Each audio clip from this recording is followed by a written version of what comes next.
నమస్తే అమ్మా. శ్రీ గురుభ్యో నమః. శ్రీమాత్రే నమః. నమస్తే అమ్మా. ఇప్పుడు సాధారణంగా బొట్టు అనేది మనకు ఆడవారికి పెళ్ళైన తర్వాత వచ్చిందేమీ కాదు. ఇలా ఆలోచిస్తే గనక హస్బెండ్ వెళ్ళిపోయిన తర్వాత బొట్టు తీయాల్సిన అవసరం లేదు అనిపిస్తుంది. కానీ సాంప్రదాయం ప్రకారంగా భర్త లేని స్త్రీలు బొట్టు పెట్టుకోకూడదు. ఇది ఆచరిస్తూ వస్తున్నారు తరతరాల నుంచి. అసలేంటి వాస్తవం? ఈ మధ్య కాలంలో చాలామంది బొట్టు తీయట్లేదు. కొంతమందేమో మా హస్బెండ్‌కి నేను ఇలా ఉంటేనే ఇష్టం. ఆయన బ్రతుకున్న రోజుల్లో చెప్పేది కాబట్టి నేను పెట్టుకుంటున్నా అంటున్నారు. కొంతమంది బొట్టు ఆయనతో వచ్చింది కాదు. ఎందుకు తీసేయాలి అంటున్నారు. అసలేంటి? అంటే వీళ్ళని చూసిన వాళ్ళు వీళ్ళేదో సమాజానికి విరుద్ధంగా ఏదో తప్పు చేస్తున్నారు అనే ధోరణి. వాళ్ళకది రైటే అనిపిస్తుంది. అసలు శాస్త్రం ఏం చెప్పింది? మీరన్నట్టుగా భర్త వచ్చిన తర్వాత అయితే బొట్టు రాలేదు. హ్మ్. మనం పుట్టుక నుండి బొట్టు పెట్టుకుంటూనే వస్తున్నాం. అవును. అంటే మనం హిందువులో పుట్టిన తర్వాత ప్రతి ఒక్కరు అంటే స్త్రీ కానీ, పురుషుడు కానీ బొట్టు పెట్టుకోవాలి. అంతే. మన హిందూ తత్వం ఎక్కడ తెలియబడుతుంది? ఒక బొట్టు. బొట్టులోనే తెలియబడుతుంది. అంతే. ఇప్పుడు నువ్వు బొట్టు పెట్టుకుంటే నువ్వు హిందువు. అవును. అంతే కదా! దీనికి భర్త ఉన్నాడా లేడా అనే విషయం పక్కన పెడితే, నువ్వు హిందువుగా పుట్టావు కాబట్టి బొట్టు అనేది నీ యొక్క కర్తవ్యం. హ్మ్. పెట్టుకోవాలి. అంతే. ఇక్కడ భర్త పోయిన తర్వాత బొట్టు తీసేయాలా అనంటే ఎక్కడా లేదు. బొట్టు తీసేయాలని అయితే లేదు. హ్మ్. బొట్టు పెట్టుకోవచ్చు. కానీ పూర్వం ఎలా ఉండింది అనంటే, పూర్వం స్త్రీలకు కొంచెం సెక్యూరిటీ లేకనో, లేకపోతే ఇప్పుడు రాజులుంటారు. రాజులు మరణించిన తర్వాత పక్క రాజ్యం వాళ్ళు రావడము, ఆ రాజ్యాన్ని ఆక్యుపై చేసుకోవడము, రాజ్యాన్ని స్వాధీనం చేసుకోకున్నట్లు ఆ రాజ్యానికి సంబంధించిన స్త్రీలను, రాణులను ఇలా స్వాధీనం చేసుకునే వాళ్ళు మనం వింటూ ఉన్నాం మన చరిత్ర కథల్లో. ఇంకొకటి ఏంటంటే, ఈ పూర్వము భర్త లేని స్త్రీ ఎక్కువ అలంకరణ చేసుకుంటే చూసిన వాళ్ళు ఆమె పైన ఇష్టపడి ఏదో వ్యామోహం కలుగుతుందేమో అనే ఉద్దేశంతో స్త్రీలు ఎక్కువ అలంకరణ చేసుకోకూడదు అని పూర్వం ఉన్నింది. ఓకే. ఇది కేవలం ఎక్కువ అలంకరణ చేసుకుంటే వాళ్ళకి సేఫ్టీ ఉండదు. ప్లస్ ఈ ఆకతాయిలు ఎవరైనా ఉంటే కూడా వాళ్ళని ఇది ఇబ్బంది చేయడం, పెడతారు. ఇబ్బంది పెట్టడం ఇలాంటివన్నీ ఉంటాయి. ప్లస్ ఎవరైనా మంచి వాళ్ళు కూడా ఇప్పుడు అబ్బాయిలు ఎవరైనా మంచి కుటుంబీకులు వాళ్ళు వీళ్ళు ఉంటారు కాబట్టి వాళ్ళు ఏమన్నా వీళ్ళు అందంగా ఉంటే వ్యామోహం పడి ఇబ్బంది పడే అవకాశాలు ఎక్కువ ఉంటాయని ఒక ఉద్దేశంతో స్త్రీలు అలంకరించుకోకూడదని చెప్పారు తప్ప భర్త చనిపోయిన తర్వాత ఇప్పుడు అది లేదు. ఓకే. స్త్రీ ఎప్పుడు స్వేచ్ఛామూర్తి, హ్మ్. స్వతంత్ర జీవి చెప్పాలంటే. స్త్రీకి ప్రత్యేకించి ఎవరు స్వేచ్ఛనైతే ఇవ్వనవసరం లేదు. ఆవిడ పుట్టుకతోనే స్వేచ్ఛ. ఏమంటే అది అర్థం చేసుకోవడం లేదు స్త్రీలు చెప్పాలంటే. ఏదో మాకేదో హక్కులు కావాలి, మాకేదో స్వేచ్ఛ కావాలని కొట్లాడుతున్నారు తప్ప స్త్రీ ఎప్పటికీ స్వేచ్ఛామూర్తి. స్త్రీ అంటే మన శాస్త్రాలలో కానీ, మన హిందూ ధర్మంలో కానీ ఒక పెద్ద పీట వేసి ఉంది. అవును. స్త్రీ అంటే మనము అమ్మవారిగా చూస్తాం. హ్మ్. అలాంటి స్త్రీ మీరన్నట్టుగా భర్త చనిపోయిన తర్వాత బొట్టు పెట్టుకోకూడదా అంటే పెట్టుకోవచ్చు. ఓకే. అది ఎలాంటివి పెట్టుకోవాలి, ఎలా పెట్టుకోవాలనేది అది వాళ్ళ ఇష్టం. ఇప్పుడు పెద్ద ముత్తైదులాగా కొంతమంది పెట్టుకుంటారు. అవును. వాళ్ళు అమ్మవారి యొక్క ఆరాధనలో ఉంటారు. హ్మ్. వాళ్ళు భర్త చనిపోయినా కూడా పెద్ద ముత్తైదులాగా పెట్టుకొని అలంకరించుకొని ఉంటారు.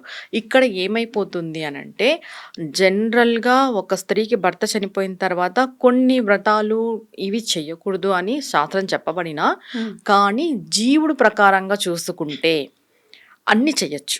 ఓకే. ఇక్కడ భగవంతుడు ఏం చూస్తాడు? నీ మనసు చూస్తాడు. నువ్వు స్త్రీ, పురుష అనేది పక్కన పెడితే నువ్వు ఒక జీవుడు.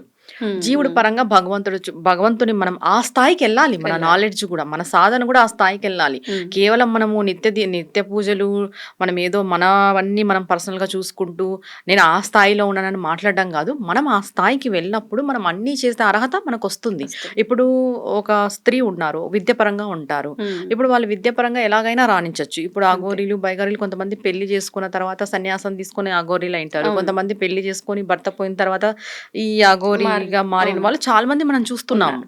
ఇప్పుడు అలా అని వాళ్ళు అలా ఉండకూడదని కాదు. జీవుడు హ్మ్. ఇంపార్టెంట్. పెళ్లి అయ్యి ఇప్పుడు పెళ్లి నుండి అంటే పుట్టుక నుండి మనకి ఏవైతే వస్తాయి, గాజులు వేసుకుంటారు, బొట్టు పెట్టుకుంటారు, పూలు కూడా పెట్టుకుంటారు. భర్త చనిపోయిన తర్వాత అవి తీసేయాలని రూల్ అయితే లేదు. అంటే పువ్వులు, గాజులు కూడా అంటున్నారా? అంటే ఇప్పుడు గాజులు అంటే భర్త లేనప్పుడు వాళ్ళు ఏ విధంగా వేసుకోవాలనేది అది వాళ్ళకి తెలిసి ఇష్టాన్ని బట్టి. వాళ్ళ ఇష్టాన్ని బట్టి ఉంటుంది. ఒక్కటమ్మా ఇక్కడ ఒక్కరి యొక్క నిర్ణయాన్ని మనం నిర్దేశించకూడదు. ఎవరి నిర్ణయం వాళ్ళది. హ్మ్. ఇప్పుడు అలా అని ఇప్పుడు వాళ్ళు ఒకవేళ బరి తెగించి ఆ విధంగా ఉంటే మనం ఏం చేయలేం దానికి. వాళ్ళు డిసైడ్ అవ్వాలి. మీరు బొట్టు పెట్టుకోకూడదంటే పెట్టుకోవచ్చు. హ్మ్. అది ఏ విధంగా పెట్టుకోవాలి, ఎలా ఉండాలనేది వాళ్ళ యొక్క లిమిట్స్‌లో వాళ్ళు ఉంటారు. అంతే. ఇప్పుడు ఇంకొకటి ఏం క్వెషన్ వస్తుంది, భర్త చనిపోతే అన్ని ఆనందాలకి దూరం కావాలంటే చెప్పలేదు. ఎక్కడ అన్ని ఆనందాలకి దూరం కావాలి, మీరు అది పెట్టుకోకూడదు, ఇది పెట్టుకోకూడదు, ఇలా ఉండకూడదు. వాళ్ళు కూడా మనుషులే. మనుషులే. వాళ్ళు కూడా మనం మనుషులతో సాటిగా చూడాలి. వాళ్ళల్లో కూడా జీవుడు అనేవాడు ఉంటాడు. జీవాత్మనే మనకి ఇంపార్టెంట్. కొంతమంది పరిధులు తెలుసుకొని వాళ్ళు అర్థం చేసుకొని వాళ్ళు ఎలా ఉండాలో వాళ్ళు అలా ఉంటారు. ఉండని వాళ్ళు అనంటే అది వాళ్ళ ఇష్టం.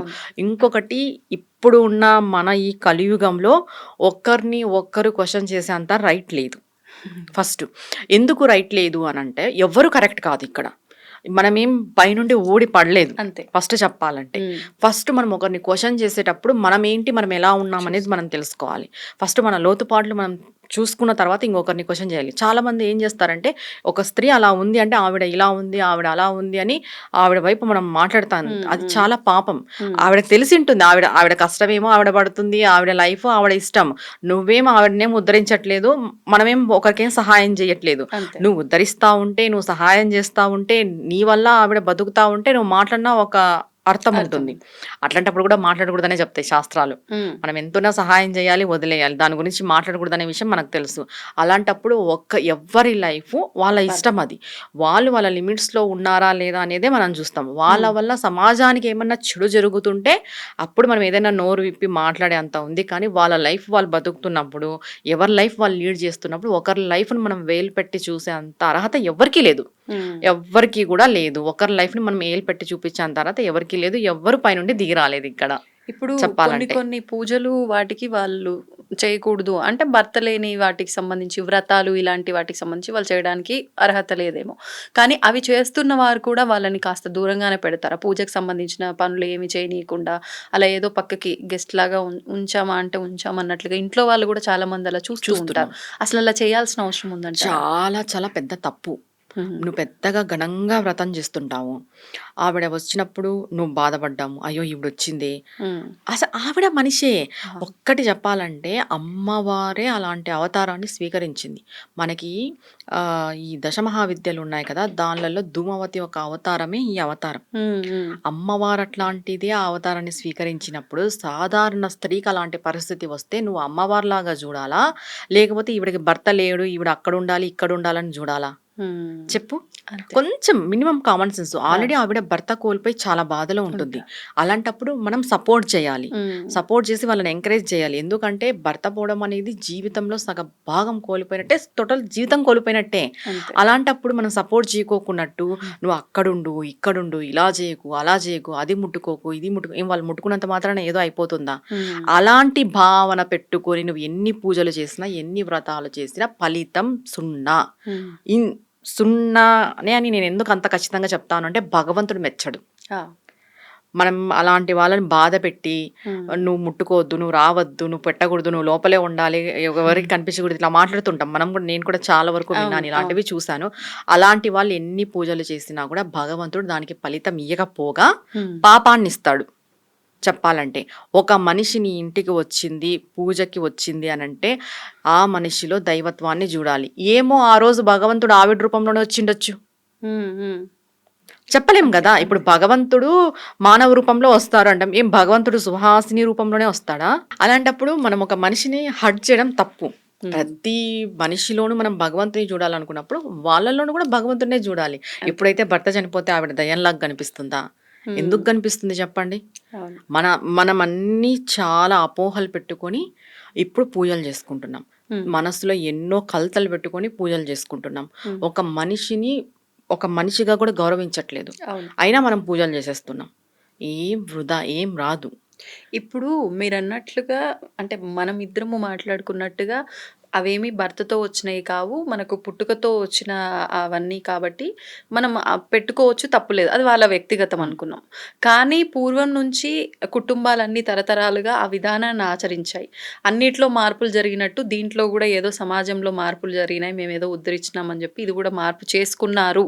అంటే వాళ్ళు ఆచరించింది నువ్వు ఆచరించకుండా విస్మరిస్తున్నావు అంటే ఇది దోషమేమో. అంటే కొన్ని ఆచారాలు పాటించాలి అంటారు కదా, అలా కుటుంబ పరంగా తీసుకుంటే. ఈ విషయం చెప్తా. ఇప్పుడు కుటుంబ పరంగా తీసుకుంటే, ఇప్పుడు పూర్వం వాళ్ళు ఆచరించినారు, ఇప్పుడు ఏదో వాళ్ళ ఇంట్లో అలాంటి ఇన్సిడెంట్ జరిగింది, ఈ పిల్ల ఆచరించలేదు. ఎందుకు ఆచరించాలి? ఎందుకు ఆచరించకూడదు అని నేను చెప్తున్నాను అంటే, ఈ అమ్మాయిది చిన్న వయసు అయిండొచ్చు. ఇప్పుడు ఆ అమ్మాయి భర్తను కోల్పోయి, లేదా ఆ అమ్మాయికి ఇంకొక లైఫ్, సెకండ్ లైఫ్ ఉండొచ్చు. చెప్పలేం. ఇప్పుడు ఆ అమ్మాయి చదువుకొనింది, జాబ్ చేస్తూ ఉంది. నేను తెల్ల చీర కట్టుకొని జాబ్‌కెళ్తాను. పూర్వం మా ఇంట్లో వాళ్ళు ఇలానే తెల్ల చీర కట్టుకొని ఉన్నారు అనడం ఎంతవరకు కరెక్ట్? అవును. పూర్వం మా ఇంట్లో తెల్ల చీర కట్టుకొని ఇంట్లో కూర్చున్నారు. నువ్వు కూడా ఇప్పుడు తెల్ల చీర కట్టుకొని ఇంట్లో కూర్చో అంటే ఆ అమ్మాయికి జీవనాధారం ఎవరు? హ్మ్. ఎవరు చూస్తారు ఆ అమ్మాయిని? ఒకవేళ పిల్లలుంటే వాళ్ళ పిల్లల్ని ఎవరు చూస్తారు? కరెక్ట్. ఇప్పుడు ఆ అమ్మాయి వాళ్ళ పిల్లల్ని పోషించుకోవాలి గదా! పోషించుకోవాలంటే ఆ అమ్మాయి బయటికెళ్ళి జాబ్ జేయాలి. జాబ్ చేయాలంటే ఆ అమ్మాయి నలుగురు ఎలా ఉన్నారో అలా ఉండాలి. హ్మ్. హ్మ్. ఎందుకంటే ఇది fast generation plus competition society. అలాంటప్పుడు నలుగురిలో వెళ్ళినప్పుడు నువ్వు ఇలానే వెళ్ళాలని ఎలా చెప్తాము? అవును. తప్పు అది. ఇప్పుడు మనం అప్‌డేట్ అయినాం. హ్మ్. జనరేషన్ మారింది. మారినందుకు నేను శాస్త్రాలని పక్కన పెట్టు తూడ్చేయి అని చెప్పట్లేదు. కానీ భర్త చనిపోతే ఇవి తీసేయాలనేది రూల్ కాదు. అంటే శాస్త్రంలో లేదా? పూర్వము ఏముంది? అట్లయితే సతీ సహగమనం శాస్త్రంలో ఉందా? లేదు. లేదు. పరిస్థితులను బట్టి క్రియేట్ చేసుకున్నారు. క్రియేట్ చేసుకున్నారు. సతీ సహగమనం. ఏ శాస్త్రంలోనూ లేదు సతీ హ్మ్. హ్మ్. సహగమనం. హ్మ్. మళ్ళీ సతీ సహగమనం శాస్త్రంలో లేనప్పుడు మనం క్రియేట్ చేసుకున్నదే గదా! ఈ బొట్టు, పూలు ఇవన్నీ పెట్టుకోవడం శాస్త్రంలో ఉందా? లేదా? అనే విషయం పక్కన పెడితే శాస్త్రంలో ఎవరికీ ఇలాంటి సిట్యుయేషన్ రాలేదు. ఓకే. ఇప్పుడు సతీ సహగమనము శాస్త్రంలో ఉంది అనంటే దశరథుడు మరణించిన తర్వాత రాముడు వాళ్ళ అమ్మ కూడా మరణించాలి గదా! హ్మ్. ఆవిడ మరణించలేదు కదా! కరెక్ట్. జనరల్‌గా టాపిక్ చూసుకుంటే మనం. ఇవన్నీ మనం పెట్టుకున్నవి. ఇప్పుడు మాంగళ్యము భర్త ద వేస్తాడు కాబట్టి, కడతాడు కాబట్టి, మెట్టెలు భర్త నుండి వస్తాయి కాబట్టి అవి జనరల్‌గా తీసేస్తారు. హ్మ్. తీసివేయాలి. ఈ బొట్టు, కుంకుమ తర్వాత గాజులు, పూలు అనేటివి వాళ్ళు ఏం పెట్టుకోవాలి? ఇప్పుడు పుణ్యస్త్రీ కుంకుమ పెట్టుకుంటుంది. వాళ్ళు కుంకుమ పెట్టుకోకున్నట్టు ఏదైనా తిలకమో, లేదంటే స్టిక్కర్స్ ఏవైనా యూజ్ చేసుకోవచ్చు. హ్మ్. హ్మ్. అంతే గదా! ఇప్పుడు కుంకుమ పెట్టుకోవద్దా అనంటే పెట్టుకోవచ్చు. కుంకుమ పెట్టుకున్నా ఏం కాదు. అది వాళ్ళకి వాళ్ళు తెలుసుకొని వాళ్ళు పాటించుకోవాలి. కానీ వాళ్ళని మనం ఇలానే ఉండని చెప్పే రైట్ మీకు లేదు, నాకు లేదు. ఓకే. ఒక మనిషిని ఇలానే ఉండాలి అని చెప్పే రైట్ ఎవ్వరికీ లేదు. అది హ్మ్. వాళ్ళ వ్యక్తిగత విషయం. కంప్లీట్‌గా. మనం వాళ్ళ పర్సనల్ లైఫ్‌లోకి వెళ్ళి నువ్వు ఇలానే ఉండు, హ్మ్. నువ్వు ఇలానే జీవించు అని చెప్పడానికి మనం వాళ్ళకి రక్త సంబంధికులు గాదు, కుటుంబీకులు గాదు, ఇది కాదు. ఎవరు కూడా చెప్పకూడదు. మనమే కాదు ఎవరు కూడా ఆ విషయాన్ని చెప్పకూడదు. ఎందుకంటే కంప్లీట్‌గా అది వాళ్ళ వ్యక్తిగత విషయం. ఇంకొకటి కాలం మారింది. ఒకవేళ ఇప్పుడు భర్త చనిపోయిన స్త్రీ ఇప్పుడు సెకండ్ లైఫ్ ఇంకొక సెకండ్ మ్యారేజ్ చేసుకోవాలా వాళ్ళ ఇంట్లో వాళ్ళు చేయాలి అనుకున్నారు. చిన్న వయసులోనే భర్త ఇదైనాడు. వాళ్ళ ఇంట్లో వాళ్ళు చేయాలని నేను అలానే ఉంటానంటే ఎలా అయితుంది? కుదరదు గదా! పోనీ నువ్వు సెకండ్ మ్యారేజ్ చేసుకున్నావు. ఆల్రెడీ నీకు భర్త చనిపోయినప్పుడు నువ్వు సెకండ్ మ్యారేజ్ చేసుకొని ఇవన్నీ పెట్టుకోకూడదంటే ఎలా అవుతుంది? ఇప్పుడు ఆ అమ్మాయికి సెకండ్ మ్యారేజ్ అయింది. ఆ అమ్మాయి హ్మ్. పుణ్యస్త్రీనే గదా! ఆ! మనం ఆలోచన చేయాలి అంతే ఇది. అంతే. ఇప్పుడు శాస్త్రంలో లేనివి గూడా ఉన్నాయని చెప్తున్నారు. హ్మ్. హ్మ్. పూర్వం ఏంటంటే నేను ఇంతకు ముందు చెప్పినట్టు లేడీస్‌ని సెక్యూర్‌గా ఉంచడానికి ఎక్కువ అలంకరణలు చేసుకోకున్నట్టు అలా ఉంచేవారు. ఓకే. ఇప్పుడు ఆ ప్రాబ్లమ్ లేదు. ఎవరికి వాళ్ళే ఆది పరాశక్తులు అయిపోయినారు. ఎవరికి వాళ్ళకి సెక్యూరిటీ ఉంది. ఎవరికి అవును. వాళ్ళు వాళ్ళ ఇంట్లో వాళ్ళు సెక్యూర్‌గా చూసుకుంటున్నారు. ఇలానే ఉండాలనేదైతే లేదు. ఇంకొకటి మాంగళ్యము, మెట్టెలు ఆయన ద్వారా వస్తాయి కాబట్టి తీసివేయాలి. ఇంకా బొట్టు, గాజులు, పువ్వులనేటివి అది వాళ్ళ వాళ్ళ ఇష్టం. ఇష్టాన్ని. పెట్టుకోవడం, పెట్టుకోకపోవడం. మనం పెట్టుకోవద్దు అని చెప్పే అర్హత, రైట్ ఎవ్వరికీ లేదు. అది వ్యక్తిగత విషయం వాళ్ళ కంప్లీట్‌గా వ్యక్తిగత విషయం. హ్మ్. హ్మ్. ఎందుకంటే అవి పుట్టుకతోనే ప్రతి స్త్రీకి వచ్చింటాయి కాబట్టి, అవును. పుట్టుకతో వచ్చిండేటివి పెట్టుకోకూడదని చెప్పడానికైతే లేదు. కానీ తీసివేసేటప్పుడు మాత్రం ఈ కార్యక్రమాలు 10 రోజులు జరుగుతున్న ప్రాసెస్‌లో వీళ్ళకి పువ్వులు తీసేయడం, ఎక్కువగా పూలు పెట్టి అలంకరించి తీసుకెళ్ళి అక్కడికెళ్ళాక గాజులు పలగొట్టడం ఇవన్నీ ఆచరించేవాళ్ళు కదా! అవన్నీ చేస్తారు హ్మ్. జనరల్‌గా అవన్నీ సుమంగళికి సంబంధించినవన్నీ చేస్తారు. కానీ అవి మనకి పుట్టుకతోనే వచ్చాయి గాబట్టి, అవి తీసేయాలని నువ్వు ఒకరిని జడ్జ్ చేసేంత రైట్ అయితే అవసరం లేదు. లేదు. హ్మ్. వాళ్ళు వేసుకున్నా కూడా నువ్వు దాన్ని క్వెషన్ చేసే అర్హత నీకు లేదు. హ్మ్. అది హ్మ్. వాళ్ళ వ్యక్తిగత విషయం అంతే. అంతే. కంప్లీట్‌గా. ధన్యవాదాలు. నమస్తే అమ్మా.